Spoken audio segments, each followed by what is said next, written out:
Est-ce que ça vous est déjà arrivé de rire tellement que vous en avez perdu votre souffle? Eh bien moi, j'ai failli mourir de rire. Non, vraiment, à 19 ans, j'ai failli mourir de rire. Et c'était franchement pas drôle.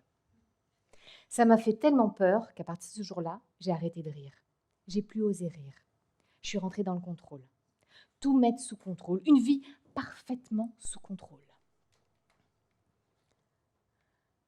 Le problème, c'est que le rire répare point par point tout ce que l'excès de stress détruit.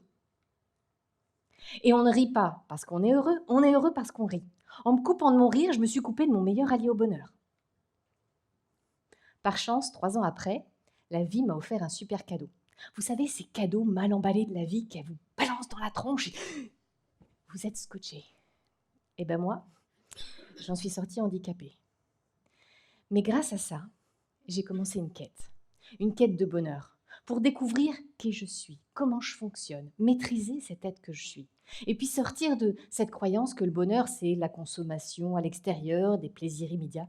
Découvrir que le bonheur, ça se passe à l'intérieur de nous, quel que soit l'extérieur. Pour ça, j'ai étudié pendant 20 ans. J'y ai passé mes soirées, mes week-ends, mes vacances, déjà pour sortir de mon handicap. Puis retrouver mon rire, sortir de mes peurs, sortir de mes phobies, sortir de toutes ces chaînes qui m'empêchaient d'être heureuse, qui m'empêchaient de vivre. Jusqu'au jour où j'ai eu envie d'accompagner les autres. Le sujet sur lequel j'accompagne le plus mes clients, c'est le rapport à la peur. Sortir de cette croyance que la peur, c'est mal. Non, la peur, c'est une émotion comme toutes les autres. Et je leur apprends à mettre de l'amour dans la peur, de la bienveillance. La problématique, c'est pas vraiment la peur, c'est nos comportements, nos réactions impulsives. De façon biologique, et heureusement, on est avec des programmes automatiques. Et il y en a un, ça s'appelle la survie. Le corps est fait pour nous maintenir en vie. C'est plutôt cool. Et avec ça, on a 3 réactions primaires qui sont associées à la peur. L'attaque, la fuite ou la sidération. Le hic, c'est que dans la réalité, on n'a plus que 5%, et même moins, de nos peurs qui correspondent à un danger réel imminent. Pour tout le reste, ces réactions-là, elles sont complètement inefficaces. Hurler sur une araignée grande comme ça sert à rien. Pourtant, on le fait quand même. La peur, c'est un stop. Vous êtes dans une action, il y a une peur qui monte, et ça vous ralentit. Elle n'est pas en train de vous dire « barre-toi », ni « continue les yeux fermés ». Non, elle vous demande de ralentir. Pourquoi ? Pour observer. La première clé que j'enseigne, c'est à rire. Tout simplement pour dédramatiser, pour arrêter nos 3 réactions primaires à la peur. Dire « eh oh !» à l'intérieur de nous, dire « c'est bon, je ne vais pas mourir, tout va bien, je suis encore en vie, il n'y a pas de danger réel ». Ensuite, c'est d'écouter. Écoutez vraiment vos peurs pour ce qu'elles ont à vous dire. Parce que votre peur à vous, c'est pas la même que la vôtre.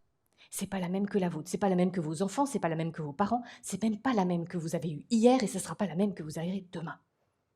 Elles ont un message bien précis pour vous, vos peurs. Et assez souvent, elles correspondent à une part de nous du passé. Comme un état dans lequel on était dans notre passé, où on est encore scotché, à revivre la même souffrance, les mêmes émotions négatives. Ce que j'enseigne, c'est aller déscotcher ces parts de nous, mais avec beaucoup de douceur. L'objectif, c'est pas d'avoir mal une deuxième fois. Avec beaucoup de douceur. On défait ces scotch. Et puis on va prendre soin de ces parts de nous qui sont blessées, pour les réintégrer à notre espace présent. Tout simplement pour qu'elles arrêtent de nous appeler « Hé, viens t'occuper de moi! Allez, viens t'occuper de moi !» Vous savez, on revit encore et encore les mêmes situations.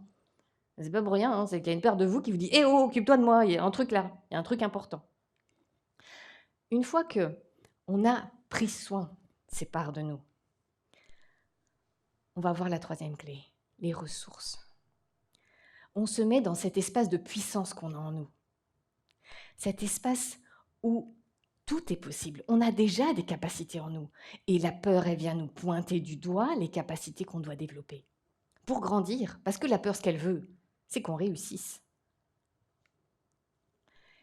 La quatrième clé, c'est le PPP++, le plus petit pas possible que vous pouvez faire en y prenant du plaisir. Une fois que la peur vous a montré exactement sur quoi vous devez travailler, qu'elle vous a dit « Ok, cette ressource-là, il faut que tu la développes », l'objectif, c'est de la mettre en place, parce que sinon, il ne se passera rien. Mes collègues vous l'ont dit déjà. À partir du moment où vous faites le premier pas, dès maintenant, la peur, elle se tait. C'est comme le facteur, il vous amène un colis, une fois que vous l'avez pris, le colis, il s'en va, il ne reste pas chez vous. Et ben, la peur, c'est la même chose. Elle vous dit, tiens, là, il y a un truc à faire, puis après, elle s'en va, à partir du moment où vous en êtes occupé. Sinon, elle vient ressonner tous les jours. C'est pas comme à la poste, elle vient tous les jours. Celui qui est maître de lui-même est plus grand que celui qui est maître du monde. J'adore cette citation. Votre pouvoir, il est en vous, pas dans l'extérieur. Vos émotions, elles sont là pour vous aider, pour vous guider. C'est des boussoles. Ce qu'elles veulent, c'est votre réussite. Vous avez déjà des outils à l'intérieur de vous qui sont là pour vous aider à réussir tout ce que vous voulez entreprendre dans votre vie. C'est pas génial ça quand même? Vous êtes déjà outillés pour ça. Et ce qui est super, c'est qu'à partir du moment où vous ressentez ça, que vous avez déjà tout ce qu'il faut à l'intérieur de vous, il y a une joie qui s'installe, une joie profonde qui va vous porter dans vos projets, avec de la joie d'être heureux, quoi, tout simplement. Une joie puissante d'être en vie. Alors autorisez-vous. Autorisez-vous à écouter vos émotions. Autorisez-vous à être. Autorisez-vous à vivre.